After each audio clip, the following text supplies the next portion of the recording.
নমস্কাৰ, মই তৃষ্ণাই পুনৰ মোৰ বাগিচালৈ স্বাগতম জনাইছোঁ। আপোনালোকক কিনো দেখুৱাম, এতিয়াতো যিখিনি ফুল আছে তাকে দেখুৱাবলৈ লৈছোঁ। এতিয়া হিবিস্কাছ ৰোৱা সময়, হিবিস্কাছবিলাক এতিয়া ৰংবিলাক বাছনি কৰিব পাৰি, খুব সুন্দৰ ধুনীয়া ধুনীয়া হিবিস্কাছ।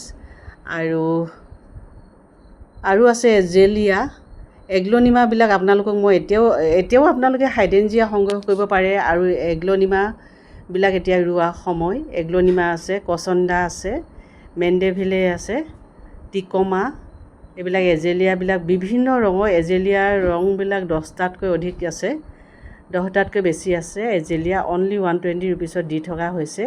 এতিয়া যিখিনি ফুল ফুলি আহিছিলে প্ৰায় সৰি পৰিলে, কিছুমান কিন্তু ৰং ধৰিব পাৰি, কিছুমান আকৌ কলি ওলাবলৈ লৈছে। ধুনীয়া ধুনীয়া পুলিবিলাক হেল্ডি। আৰু এইকেইটা বগাকেইটা ছেপাৰেট কৰি দিছোঁ, বগা খুব বেছি বিচাৰে মানুহবিলাকে, বগাটো বেছি বিচাৰে, সকলোকে বিচৰা দেখা যায়, সেইটো কাৰণে ছেপাৰেট কৰি দিছোঁ। আৰু এইটো একজোৰা, মিনি একজোৰাটো, ইয়াৰ পাতটো দীঘলীয়া দীঘলীয়া, এইটো ভেৰাইটি বেলেগ।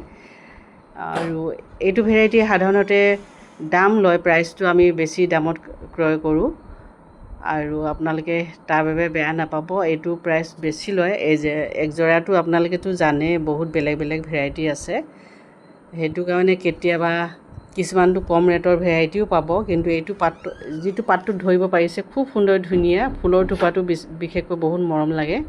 আৰু এইটোতো কমন, কিছুমানেতো ৰাঙল বুলি কয়, খুব বেছি ফুলে। এইটো বাগিচাৰ মাজত যদি সজাই ৰুই দিয়া হয় অতি সুন্দৰ দেখা যায়, আৰু গোটেই বছৰ সকলোখিনি সময়তে ফুলি থাকে। এগ্লনিমাবিলাক এনেদৰে চাই থাকিব লাগে, ভিতৰত এটা যিটো কলিৰ দৰে ফুল ফুলিবৰ কাৰণে কলি পৰে, তেতিয়া সেই কলিটো ছিঙি দিব লাগে। তেতিয়া গ্ৰোথটো আৰু সোনকালে বাঢ়ে। নহ'লে যদি কলিটো ৰাখি দিয়ে তেতিয়াহ'লে গ্ৰোথটো অলপ ৰৈ যায়, বাহন ক্ষমতাটো ৰৈ যায়। সেইটো কাৰণে কলিটো যিমান পাৰে ছিঙি দিব, কাৰণ ইয়াৰ ফুলটোতো খাচ নহয়, ইয়াৰ ফুলত সৌন্দৰ্য নাই। কিন্তু পাতৰ বৰণৰ কাৰণে আমি এগ্লনিমা ৰুওঁ নহয় জানো, সেইটো কাৰণে কলিটো ছিঙি দিব যিমান পাৰে।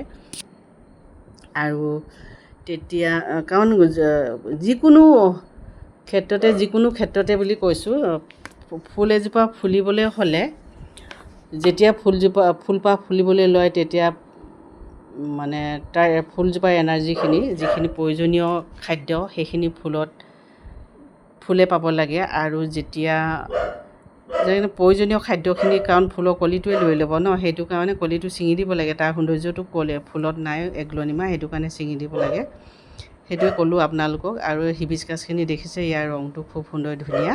আপুনি ডাঙৰ পটত ৰুই দিয়াৰ লগে লগে ইয়াক যদি খাদ্য দি থকা হয়, আপোনালোকে অনলাইন অৰ্ডাৰ কৰি আনিব, হিবিস্কাছৰ খাদ্য পোৱা যায়, ইয়াৰ ফুড পোৱা যায় হিবিস্কাছৰ, তেতিয়া ৰংটো ইয়াক খুব সুন্দৰ ধুনীয়া কৰিব পৰা যায়। ৰংটো অলপ সলনি হৈ যায়, খুব ধুনীয়া ৰঙলৈ ৰূপান্তৰিত কৰিব পৰা যায় হিবিস্কাছ। আৰু এইটোতো দেখিছে মেণ্ডেলিনা মেগনিফিকা, খুব সুন্দৰ ধুনীয়া ফুল এটা এবাৰ ফুলাবলৈ সক্ষম হ'লোঁ। আপোনালোকক আগতে এদিন দেখুৱাইছোঁ, আজি আকৌ দেখুৱাইছোঁ। এই বৰষুণৰ কাৰণে কলিবোৰ সৰি পৰিলে বহুত বেছি। এইটো ভেৰাইটিয়ে মোৰ ওচৰত আছে। ইয়াৰ ভেৰাইটি আৰু বেলেগ বেলেগ ডিজাইনৰ ফুলৰ, নামটো একেই কিন্তু ফুলৰ ডিজাইনটো বেলেগ বেলেগ। ইয়াৰ হাৰ্ট শ্বেপ ফাইকাছটো খুব সুন্দৰ ধুনীয়া। আৰু ইয়াৰ পুলি পাব আপোনালোকে, অনলি 70 ৰুপিছত ইয়াৰ পুলি পাব। 70 ৰুপিছত, কিন্তু ডাঙৰ গছটো আপুনি 400 টকা দি কিনিব লাগিব। কিন্তু ইয়াৰ একে প্ৰজাতি অনলি 75 ৰুপিছত পাব ইয়াৰ পুলি। ডাঙৰ ডাঙৰ হেল্ডি পুলি আছে, হাৰ্ট শ্বেপ ফাইকাছ। মই আপোনালোকক দেখুৱাই দিম। একিমিনিছ এতিয়াও আছে। আজিলৈ আহোঁ, ধন্যবাদ।